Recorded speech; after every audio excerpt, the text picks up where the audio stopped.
तो ये आज का हमारा टॉपिक है थ्योरम है दो और उसके बाद डिविजिबिलिटी टेस्ट है। पहला थ्योरम है let m be a positive integer के m जो है एक पॉजिटिव इंटीजर है।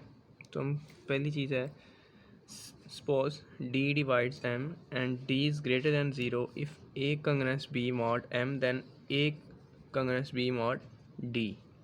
ठीक है, अगर d जो है वो m को डिवाइड करता है और d जो है वो ग्रेटर दैन 0 है तो जो हमारे पास कंग्रेंस होगी a congruence b mod m, तो उसको हम लिख सकते हैं a congruence b mod D.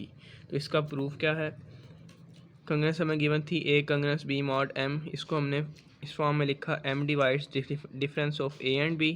ठीक है, m divides a minus B आ गया। देर इस चीज़ की डिविजिबिलिटी की फॉर्म में लिखेंगे, क्या बनेगा A minus B is equal to K M, कोई भी एक इंटीजर है। ठीक है, अब m की वैल्यू हमें पता है, ये जो हमें गिवन था ऊपर d डिवाइड्स m।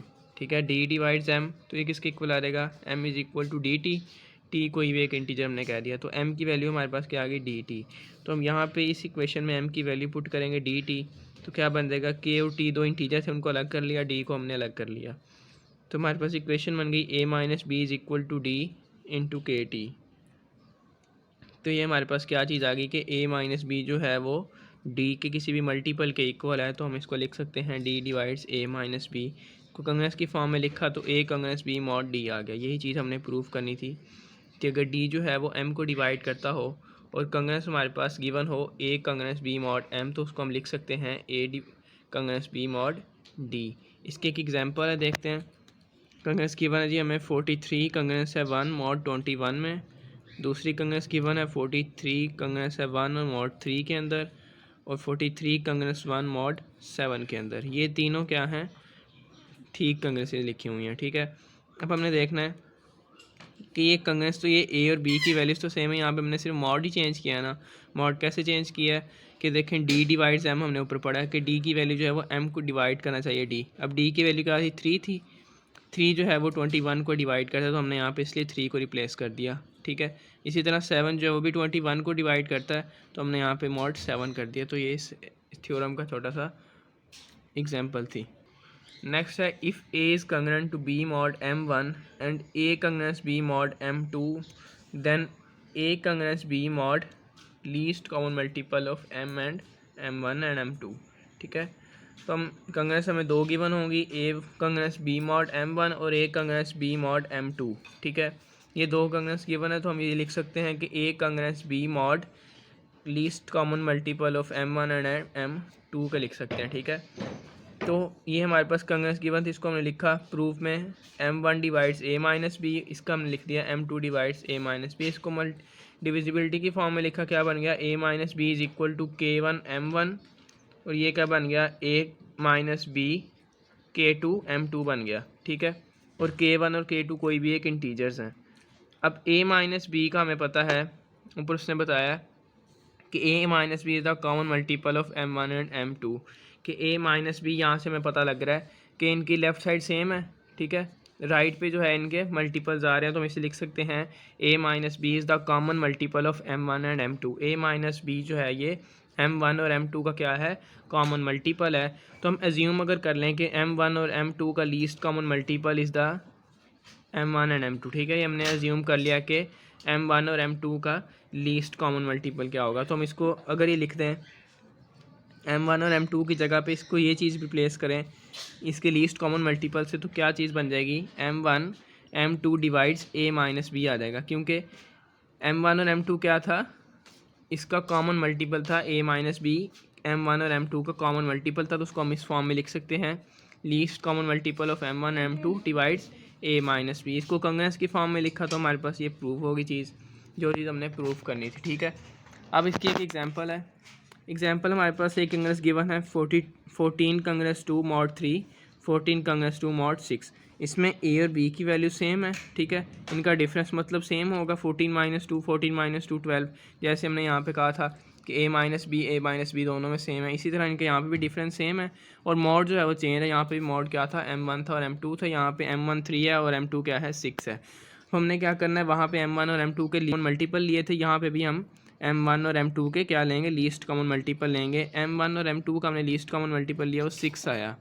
तो हम ये कह सकते हैं कि 14 कंग्रेस 2 मॉड 6 के अंदर भी क्या होगा, ये ट्रू होगा। तो ये इसकी एक एग्जांपल थी कि अगर हमारे पास ए और बी की दो वैल्यू सेम हो, मॉड डिफरेंट हो, तो हम दोनों मॉड का क्या करें, लीस्ट कॉमन मल्टीपल लेके हम उसका तीसरी जो कंग्रेस बनेगी वो क्या बनेगी, ट्रू बनेगी। तो हम यहाँ कह सकते हैं, लिख सकते हैं। उसके बाद है डिविजिबिलिटी टेस्ट है टॉपिक नेक्स्ट। तो क्या है जी, थ्योरम देखते हैं। थ्योरम लेट ए के 10⁻⁴ k प्लस ए के -1 10⁻⁴ k-1 plus up to a nought is the decimal expansion of the integer n. किसी भी n इंटीजर की डेसिमल एक्सपेंशन है। ये हम छोटी क्लासों में भी 9th-10th में भी पढ़ते आए हैं, ठीक है।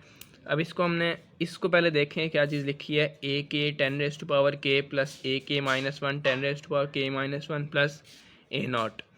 हमने लेट कर लिया एक इंटीजर लेट कर लिया, n इज़ इक्वल टू 2314। ये हमारे पास 2314 क्या है, एक इंटीजर है। इसको हम डेसिमल एक्सपेंशन में अकॉर्डिंग टू दिस लिखें, क्या बनेगा, 2 multiply by 10⁻3, 3 multiply by 10⁻2, 1 multiply by 10⁻1 and 4 multiply by 10⁻0। ठीक, ये आ गया। इसको ये क्या चीज़ बनती है, 2000, ये 300, ये 10 और ये 4, इसको ऐड करेंगे तो ये हमारे पास क्या चीज़ आ जाएगी, ये चीज़ हमारे पास डेसिमल एक्सपेंशन, इसको हम लिख सकते हैं ऐसे, ठीक है। अब पहला प्रूफ है डिविजिबिलिटी टेस्ट है, n is divisible by 2r।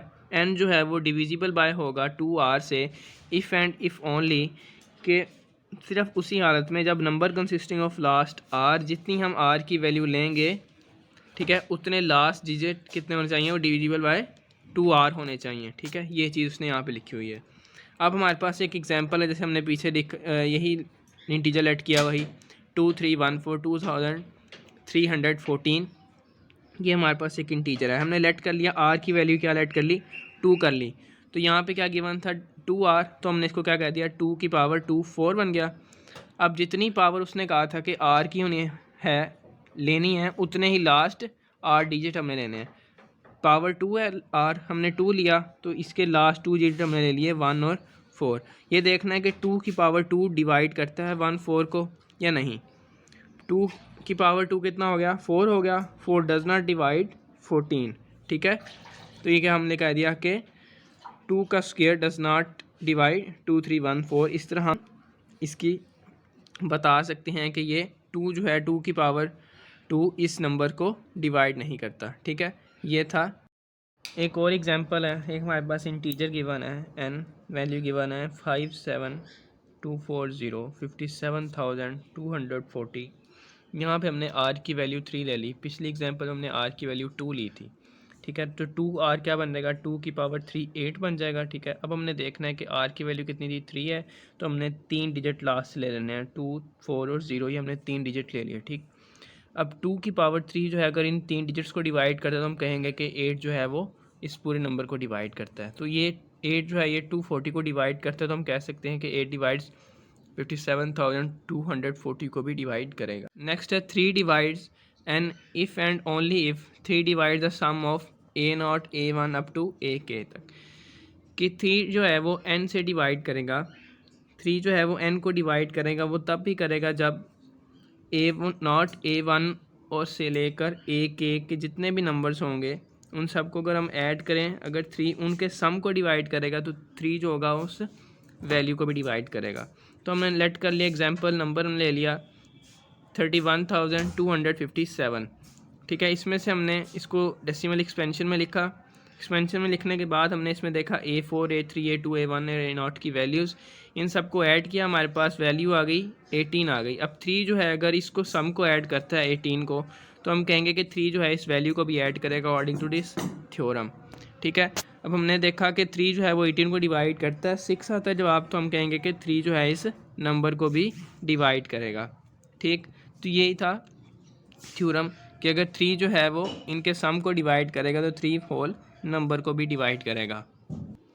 Next है if n is divisible by 9, कि n जो है वो 9 से डिवाइड होता हो। इफ़ एंड ओनली इफ़ तब ही है the sum of digits is n divisible by 9, के n जितने भी नंबर्स हैं उनका सम जो अगर हम लें तो वो भी डिवाइड n से करना चाहिए, बिल्कुल 3 की तरह वाला, जिसको हमने पिछला भी सेकंड प्रॉपर्टी देखी, सेकंड डिविजिबिलिटी टेस्ट देखा, थर्ड भी उसी तरह, ये सिर्फ यहाँ पे 9 है।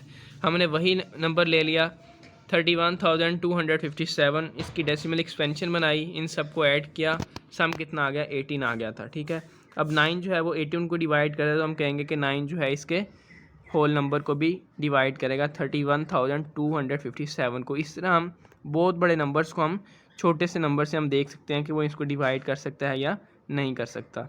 उसके बाद फोर्थ है if n is divisible by 11 if and only if the alternative sum of a0 a1 a2 up to an तक के नंबर्स जो होंगे हमारे पास उनका अगर हम अल्टरनेटिव सम लें, ठीक है, अगर 11 उनको डिवाइड करता है तो हम कहेंगे कि 11 जो है वो होल नंबर को डिवाइड करेगा। एग्जांपल है, नंबर हमने ले लिया 91,608, ठीक है, इसका हम अल्टरनेटिव सम लें, पहली वैल्यू प्लस की, दूसरी माइनस की, फिर प्लस, फिर माइनस, फिर प्लस, ये अल्टरनेटिव सम हमने लिया, वैल्यू आ गई 22।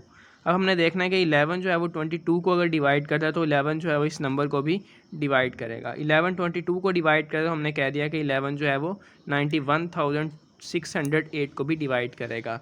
ये कुछ डिविजिबिलिटी टेस्ट है कि हम डिविजिबिलिटी जो है उनको हम डिवीजन किस तरह इजीली हम कर सकते हैं। ठीक है।